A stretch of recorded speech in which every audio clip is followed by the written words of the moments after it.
Hello, good morning बच्चों। मैंने electrochemistry का दिया है सबसे पहले चैप्टर। तो उसका जो टेस्ट सीरीज थी, आप चाह रहे थे कि मैं उसको सॉल्व करूं, तो हम उसको ले लेते हैं टेस्ट सीरीज को। ठीक है, so let me take. Okay, ये टेस्ट ले लेते हैं यहाँ से। राइट। हम्म।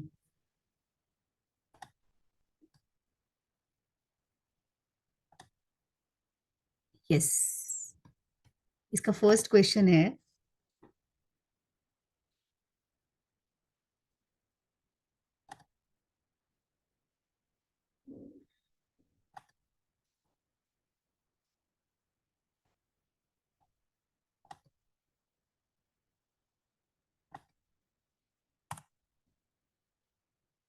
हम्म, ये हमने ले लिया।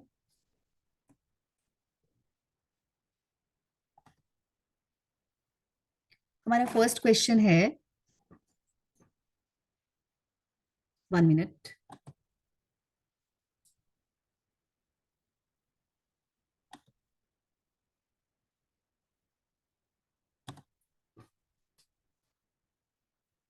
यस, फर्स्ट क्वेश्चन है, write two advantages of H2O2 fuel cell over ordinary cell.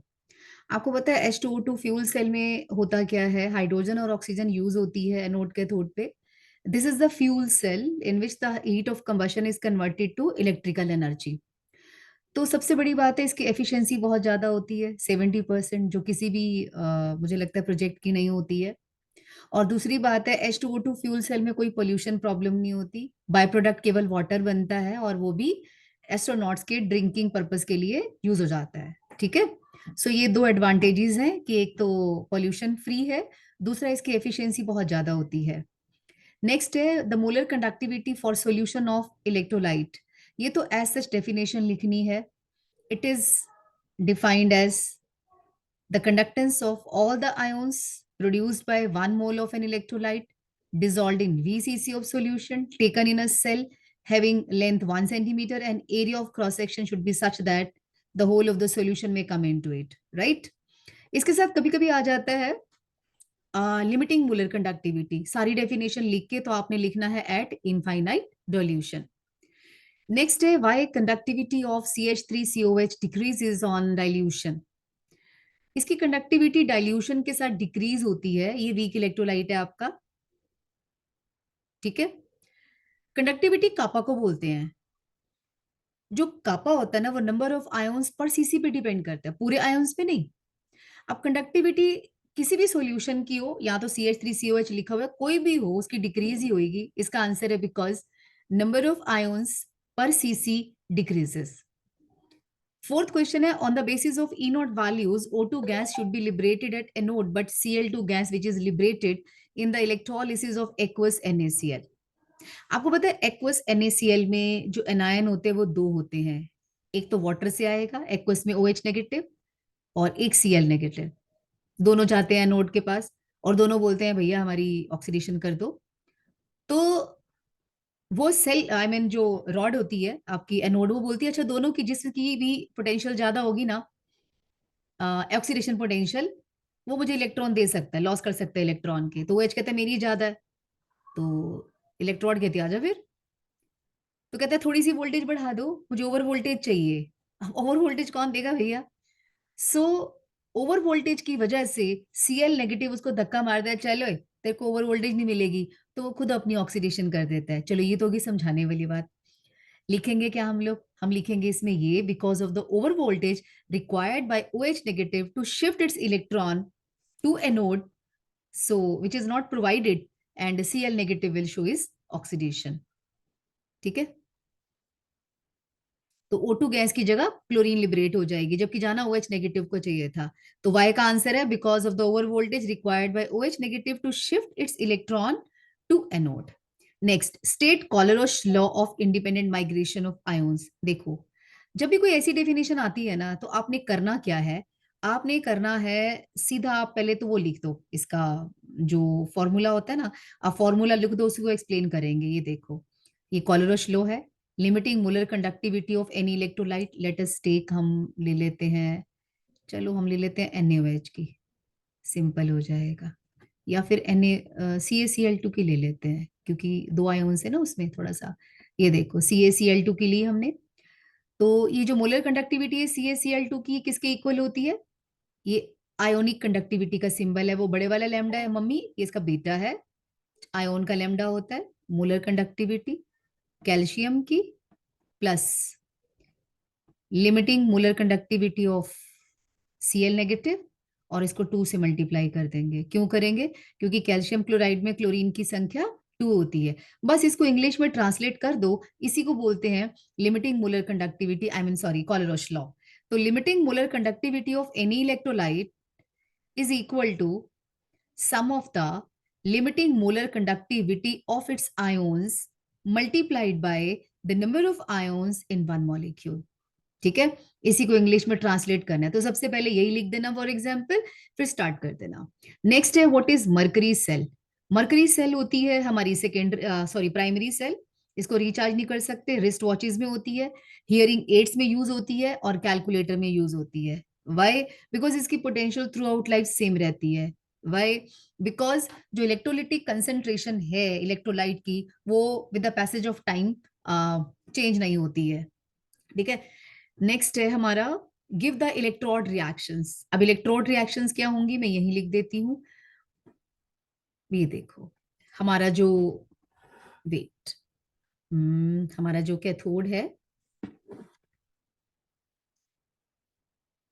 ये एनोड है, zinc plus 2OH negative gives, anode की रिएक्शन लिख रही हूं मैं, zinc 2 positive plus water, 1 second, this is water plus 2 electron, right. अब cathode पे क्या होगा, this is the reaction at anode, और कैथोड पे क्या होगा, कैथोड पे होगा HgO प्लस, ये दोनों समान है ना, ये उठा लेते हैं यहां से, कैसे, H2O plus 2 electron, means anode में जो रिलीज हुआ था ना कैथोड ने उठा लिया। अब ये बनेगा Hg प्लस 2OH नेगेटिव। तुमने देखा ये 2OH नेगेटिव जो है इलेक्ट्रोलाइट होता है KOH, ये एनोड यूज करता है और कैथोड इसको रिलीज कर देता है। तो ओवरऑल अगर हम देखें तो कंसेंट्रेशन समय के साथ बदलती ही नहीं है, तो इसीलिए ये सेल थ्रू आउट लाइफ इसकी पोटेंशियल सेम रहती है। नेक्स्ट है हमारा question, the conductivity of 0.2 molar solution of KCl at 298 kelvin इज इतना। देखो साइमन पर सेंटीमीटर जो होता है ना, कंडक्टिविटी कापा का यूनिट होता है, मतलब ये कापा दे रखा है, ये कंसेंट्रेशन दे रखी है, मोलैरिटी, हमें मोलर कंडक्टिविटी निकालनी है। यू नो मोलर कंडक्टिविटी का एक फॉर्मूला होता है, let me show you. Limiting molar conductivity का फॉर्मूला होता है kappa into 1000, 1000 upon molarity.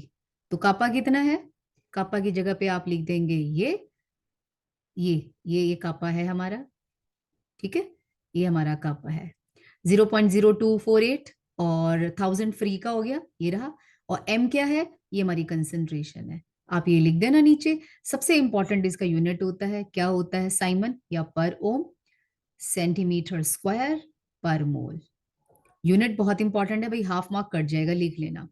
Next, when a current of 20 ampere was passed through copper sulfate aqueous solution for 10 hours, how many moles of copper are produced? देखो formula हमें W वाला पता है ना, आप यहाँ पे W लिखिए, W is equal to equivalent weight upon 96500 into I into T.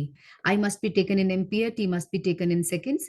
So equivalent weight क्या होता है इसका, 63.5 upon 2 into 96500 into I is 20 and T is 10 hours, but 10 hours को हमें seconds में convert करना है, तो into 60 कर देना। जो भी आपका आंसर आएगा ना उसको 63.5 से डिवाइड कर देना, मतलब यहाँ पे W आएगा जो, यही आपका नंबर ऑफ मोल्स आ जाएगा। देखो हमने W है यहाँ से निकाला, आंसर आया W का, अपॉन 63.5 कर दो, नंबर ऑफ मोल्स आ जाएगा। नेक्स्ट है हमारा copper slash copper 2 positive double slash, मतलब ये सॉल्ट ब्रिज होता है, This cell is given, write the reactions that occur at cathode and anode. Okay. 1 minute.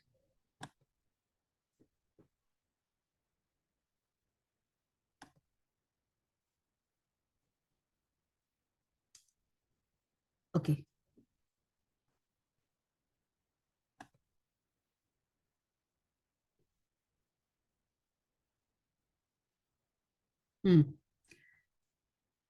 हमारा नेक्स्ट क्वेश्चन है ये वाला। कॉपर 2 पॉजिटिव दिस, हमें एनोड और कैथोड पे रिएक्शन लिखनी है, राइट। एनोड हमें सबको पता है कि डबल लाइन के इस पार वाला एनोड होता है, इधर वाला कैथोड होता है। तो कॉपर हमारी एनोड है और क्लोरीन कैथोड है। तो एनोड पे हमेशा क्या लिखते हैं हम लोग एनोड भी, ए एनोड है हमारा, इस पे हमेशा ऑक्सीडेशन होती है। तो हम लिखेंगे copper solid gives copper 2 positive +2 electron. ये हमारी एनोड की रिएक्शन हो गई। कैथोड पे क्या होगा? कैथोड पे हमारा क्लोरीन का होगा Cl negative gives Cl+1 electron. इसको बोलते हैं प्राइमरी चेंज, ठीक है, क्योंकि एक साथ 2 इलेक्ट्रॉन नहीं लूज करेगा ये। फिर क्लोरीन प्लस क्लोरीन मिलके Cl2 बनाते हैं। This is the secondary change, right. तो ये आपने लिखना है। Why it is necessary to use salt bridge? क्योंकि सॉल्ट ब्रिज के आपको यूजेस लिखने हैं। पहला, it maintains the electrical neutrality of both the solutions. दूसरा, it completes the circuit without mixing two solutions. दो इसके आपने एडवांटेजेस लिखने। एंड मोर ओवर, अगर आप सॉल्ट ब्रिज नहीं लगाओगे तो cell will stop working after some time. Next, if 1 ampere current pass for 10 minutes through aqueous copper sulfate and aqueous AgNO3, will the mass of copper and Ag be same? No. आपको Faraday का second law याद होगा। दोनों के wait का जो ratio होता है ना, उनके इक्विवेलेंट वेट के रेशो के इक्वल होता है। तो दोनों का इक्विवेलेंट वेट अलग है, तो वेट भी अलग अलग डिपॉजिट होएगा। Next, on dilution lambda M, baby lambda है, of B increases, no it should not be baby lambda, it should be complete because B लिखा हुआ है। 1.5 टाइम्स इंक्रीज करता है। And of B increases, mistake है यहाँ पे, बी की जगह ए होना चाहिए था। मतलब एक बी है एक ए है, ऐसे समझ लो। 25 टाइम्स इंक्रीज करता है। कौन सा स्ट्रॉन्ग इलेक्ट्रोलाइट है? आप सबको ये वाला डायग्राम याद होगा। ये वीक स्ट्रॉन्ग इलेक्ट्रोलाइट का था और ये वीक इलेक्ट्रोलाइट का था। यहाँ पे लेमडा एम लेते हैं, यहाँ पे हम अंडर रूट कंसेंट्रेशन लेते हैं। आप देखो जो ये लेमडा ये वाला है ना स्ट्रॉन्ग इलेक्ट्रोलाइट, इसका कितना धीरे धीरे बढ़ रहा है ना। तो ये 1.5 टाइम इसी का होगा, यानी कि बी वाला जो हमारा है स्ट्रॉन्ग इलेक्ट्रोलाइट है, ये बी है। अब ये देखो, पहले आपने कंसेंट्रेशन कम कर रहे हो, डाइल्यूशन कर रहे हो, जरा जरा जरा इंक्रीज हो रहा है, अचानक एकदम से बढ़ जाता है इसकी मोलर कंडक्टिविटी। तो जिसकी अचानक से बढ़ती है ज्यादा 25 टाइम्स, मतलब ये वाला हमारा वीक इलेक्ट्रोलाइट है। ए वाला वीक है, बी वाला स्ट्रॉन्ग है। तो 25 टाइम्स वाला हमारा वीक है और 1.5 टाइम्स वाला हमारा स्ट्रॉन्ग है। Can we construct an electrochemical cell using with two half cells composed of zinc sulfate solution and zinc electrode? Explain your answer. इस क्वेश्चन का ये मतलब है कि दोनों रॉड्स जिंक की हैं, एनोड की भी कैथोड की भी, और सॉल्यूशन भी जिंक सल्फेट है। पॉसिबल है? यस। दोनों की कंसेंट्रेशन अलग अलग कर दो। मींस जैसे आप इलेक्ट्रोकेमिकल सेल बनाते हैं इस तरह से बनाते हैं ना, बीच में सॉल्ट ब्रिज भी लगाते हैं हम लोग, लाइक दिस, ठीक है। ये जिंक की रॉड है, ये भी जिंक की रॉड है, ये जिंक सल्फेट का सॉल्यूशन है, ये भी जिंक सल्फेट का सॉल्यूशन है। इसकी कंसेंट्रेशन 0.001 मोलर ले लो, इसकी कंसेंट्रेशन ले लो 0.1 मोलर। दोनों की कंसेंट्रेशन अलग होगी और ये साथ में voltmeter whatever you want to connect कर दो। Yes, it is possible to construct this cell, यानी कि दोनों रॉड्स भी सेम है, सॉल्यूशन भी सेम है, बट हाँ कंसेंट्रेशन अलग है। ऐसी सेल को हम कहते हैं concentration cell. Okay. Next, calculate lambda M nought of chloride from following data. MgCl2 का इतना है और मैग्नीशियम का इतना है। हमें क्लोरीन का निकालना है तो बहुत ही आसान है। ये देखो, MgCl2 में से मैग्नीशियम का माइनस कर दो, डिवाइडेड बाय 2 कर दो, तो आपका बेबी लेमडा आ जाएगा क्लोराइड का। अब MgCl2 का कितना है? 258.5। मैग्नीशियम का कितना है? 106.5 अपॉन 2 कर दो तो ये आंसर आ जाएगा। ओके, इजी है। नेक्स्ट है, right the reactions at cathode and anode during discharge of lead storage battery. Let me take ये रहा, ये देखो, एनोड पर लेड, ये देखो, एनोड पर lead plus sulphate gives PbSO4 +2 electron. Discharge का मतलब होता है आपके घर की लाइट चली गई। अब लाइट चली गई तो ये रिएक्शन स्टार्ट हो जाएगी। लेड, एनोड पे लेड और सल्फेट मिलके PbSO4 और 2 इलेक्ट्रॉन, कैथोड पर PbO2 + 4H पॉजिटिव, और ये हमारे इलेक्ट्रॉन्स ले लेगा लाइक दिस। ठीक है, तो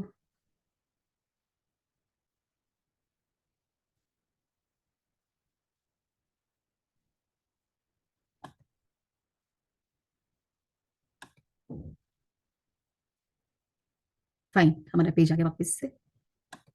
ओके, सो नेक्स्ट क्वेश्चन है 18 question.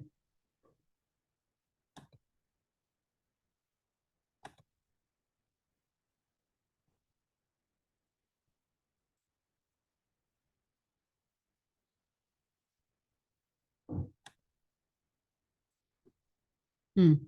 13 question. How many coulombs have been transferred from anode to cathode in order to consume 1 mole of sulfuric acid during discharge of lead storage battery?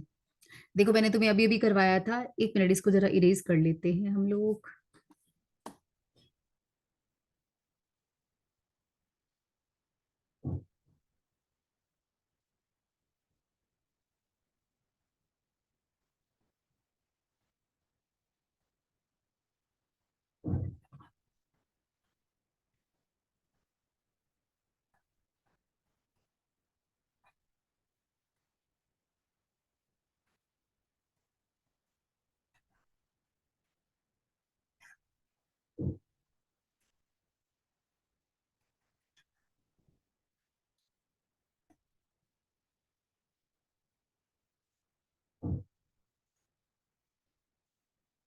Okay, so next question है हमारा, how many coulombs have been transferred from anode to cathode in order to consume 1 mole of sulfuric acid during discharge of lead storage battery? अभी भी तुमने देखा जब एक anode और cathode पे रिएक्शन हो रही है तो 2 सल्फ्यूरिक एसिड मॉलिक्यूल इस्तेमाल हो रहे थे और 2 इलेक्ट्रॉन के लिए।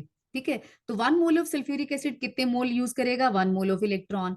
तो आंसर है इसका 1 फैराडे। 1 फैराडे, क्योंकि एक सल्फ्यूरिक एसिड का मॉलिक्यूल एनोड में यूज हो रहा था, अभी हमने लिखी थी, एक कैथोड में यूज हो रहा था, तो दो मिलके 2 इलेक्ट्रॉन को कंज्यूम कर रहे थे, तो 1 का 1 faraday. Now it says how much work can be extracted using lead storage cell if each cell delivers about 2 voltage, 1 faraday इतना। अगर आपको याद हो, वर्क का फॉर्मूला होता है -NF E0 सेल, राइट? सो -N कितना है, इलेक्ट्रॉन कितने हो रहे थे, 1 यूज हो रहा था, दिस इज 96500, और ये है आपका 2 voltage, E nought cell 2 voltage बोल रहा है ना, 2.0 V ऑफ वोल्टेज बोल रहा है, तो ये आपका आंसर आ जाएगा। आंसर आपका जूल में आ जाएगा, जो भी आएगा करेक्ट। नेक्स्ट है, calculate the half cell potential at 298 kelvin for the reaction zinc plus this and this.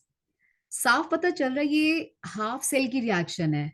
अगर तुम्हें हाफ सेल की रिएक्शन याद हो तो it was E, of course zinc का है ना, sorry, E zinc, 2 positive zinc gives E not, यानी कि जिंक की potential, very bad hand writing I am getting, 0.059/2, और लॉग प्रोडक्ट अपॉन रिएक्टेंट आ जाएगा। ठीक है, और ये निकालना है हमें। ई नॉट उसने दे रखा है माइनस, कहाँ गया, ये रहा, -0.76 माइनस, और ये आ गया हमारा 0.059/2 लॉग 1/, दिस इज 1, और जिंक की कंसेंट्रेशन है कितनी, 0.1 molar.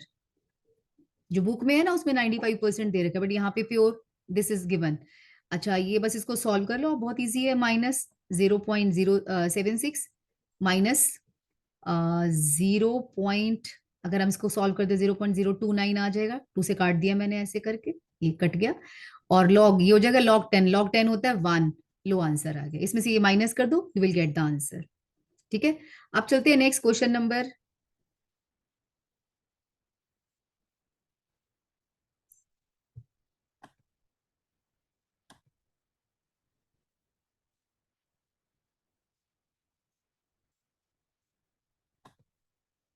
This is question number 15।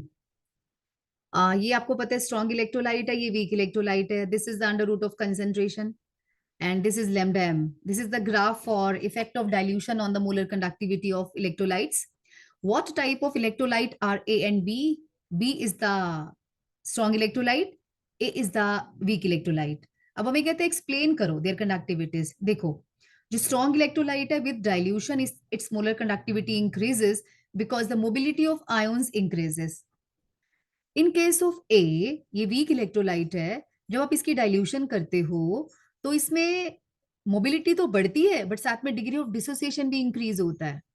In case of weak electrolyte with dilution, degree of dissociation increases as well as mobility of ions increases. दोनों काम होते हैं, तो इसलिए ये इसका ग्राफ एकदम से स्टीपली हाई हो जाता है. ठीक है, 16 क्वेश्चन है हमारा.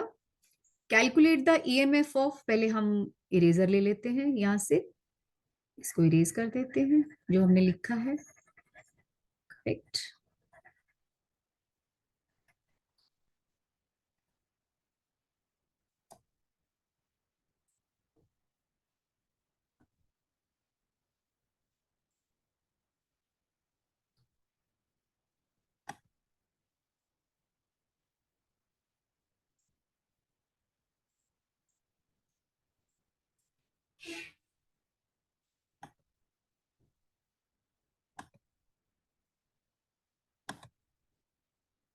हम्म. Calculate EMF of the following cell, this is given. सबसे पहले हमें क्या करना होता है, जब भी कोई ऐसी सेल दे रखी हो, हमें ईएमएफ निकालना हो, सबसे पहले रिएक्शन लिखो. बहुत जरूरी है क्योंकि बिना बैलेंसिंग के आपकी रिएक्शन के ये काम नहीं करेगा. Hmm. So let us write down the reaction. First of all, double line के इधर वाला एनोड होता है, इधर वाला कैथोड होता है, तो हम एल्यूमिनियम की लिखेंगे. एल्यूमिनियम प्लस निकल 2 positive gives aluminium 3 positive plus निकल. इनका ये चार्ज बैलेंस होना चाहिए. इसके आगे हम 3 लगा देते हैं, इसके आगे 2 लगा देते हैं, दोनों का 6 6 हो गया. अब अकॉर्डिंगली इनको बैलेंस कर लेते हैं. This is how you have to balance. अब यहीं पर इनकी कंसेंट्रेशन लिखो. एल्यूमिनियम की 0.001 मोलर है और निकल की है हमारी 0.1 मोलर. राइट. अब ई नोट सेल कैसे निकालेंगे? ई नोट सेल, इसमें से कैथोड कौन है? निकल. निकल की पोटेंशियल है रिडक्शन, देखो रिडक्शन पोटेंशियल दे रखी है निकल की. एल्यूमिनियम की भी रिडक्शन पोटेंशियल दे रखी है, तो ये हो जाएगी -0.25 माइनस माइनस 1.66. ठीक है, तो ये आ जाएगा, ये माइनस में ये प्लस में रह जाएगा. आप इसमें से माइनस करो तो ये हो जाएगा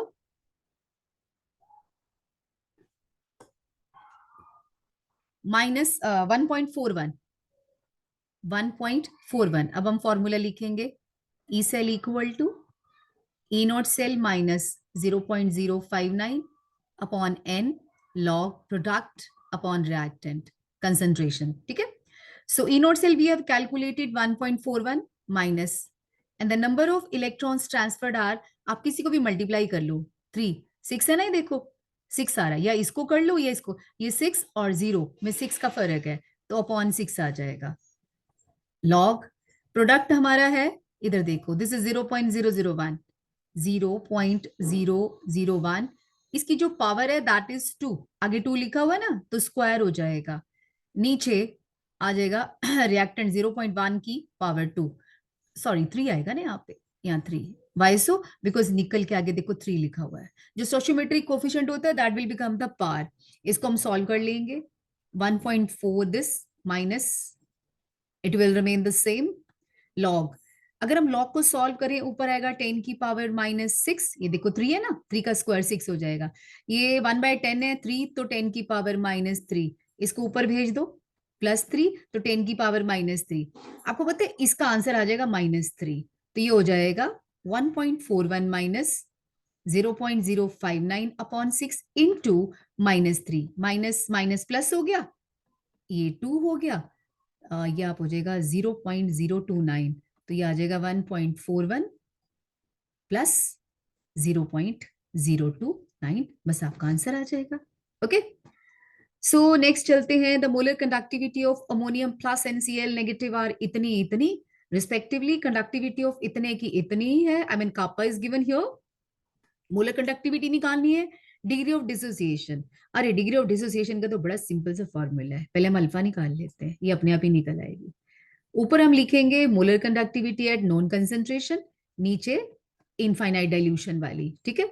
जो नीचे वाली है वो तो है ये दोनों, ये देखो this one and this one, ये अमोनियम की क्लोराइड की, इन दोनों को प्लस कर दो, लेमडा नॉट आ जाएगा, मींस 73.8 प्लस 76.2, ऊपर आएगा कापा इंटू 1000 अपॉन एम, जो पहले लिखा था, कापा कितना है 1.29 into 10⁻⁻2 into 1000 upon molarity, and this is 0.1। इसको सॉल्व करोगे तो ये आंसर आ गया आपका, और इस पूरे को सॉल्व करोगे तो अल्फा डिग्री ऑफ डिसोसिएशन आ गया आपका। बस इसको ऐसे सॉल्व करना है, फॉर्मूला याद होना चाहिए और यूनिट याद होना चाहिए, दैट्स इट। ठीक है, अब चलते हैं 18th क्वेश्चन पे।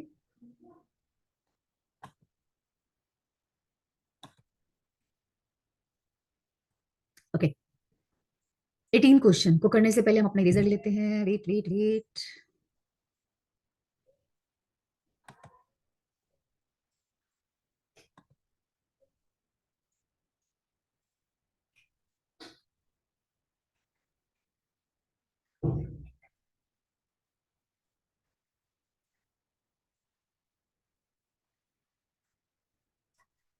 Okay, let us take our, sorry, पहले हम इरेजर को फिनिश करते हैं, इसको ऑन करते हैं, fine. Okay, two half reactions given, इस रिएक्शन को ध्यान से देखो, MnO4 नेगेटिव Mn2 पॉजिटिव में कन्वर्ट हो रहा है, दिस इज रिडक्शन शोइंग, ये रिडक्शन शो कर रहा है, ठीक है, और ये ऑक्सीडेशन ही शो कर रहा है, राइट। 2 प्लस से 4 प्लस में जा रहा है, ये ऑक्सीडेशन शो कर रहा है।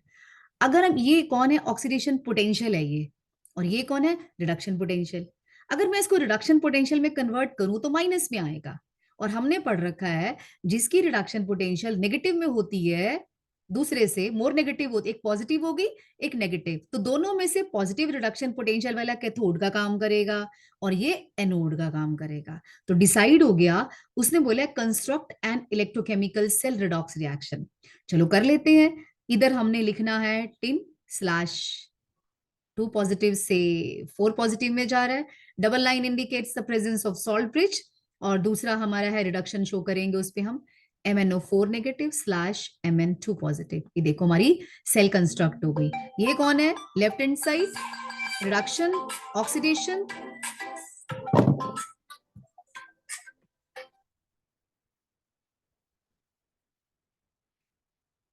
ओके, सी हमारी रिडॉक्स रिएक्शन हमारी start, I mean sorry, cell we have created.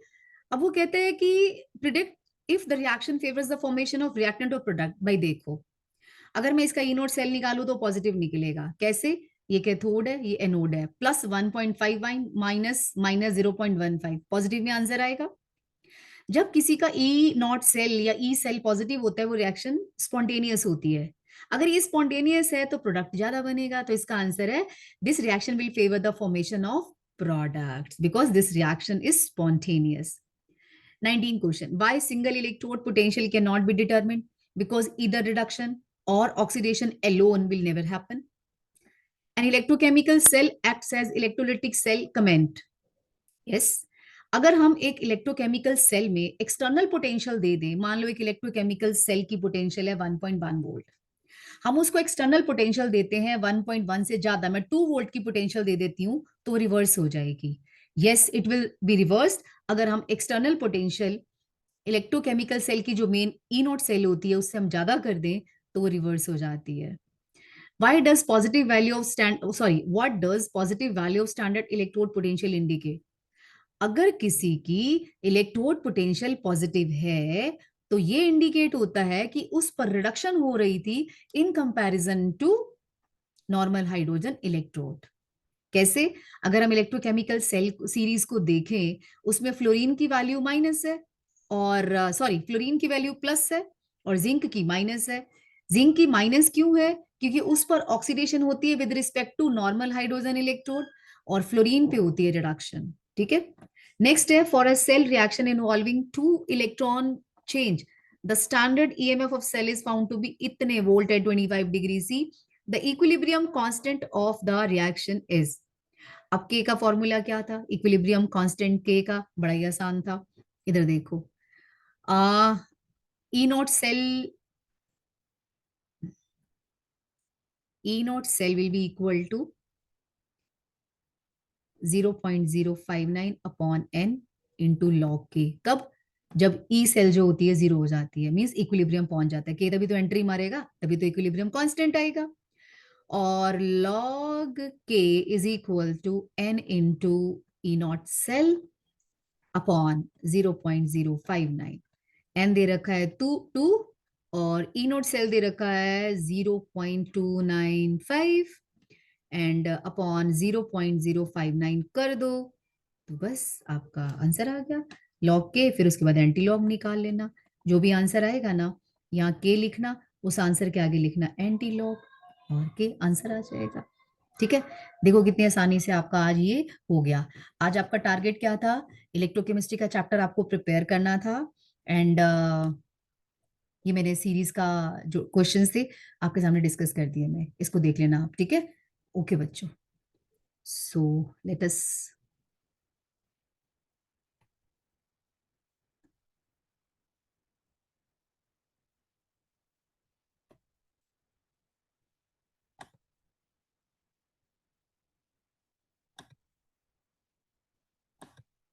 अगला चैप्टर हम लोग कल लेंगे।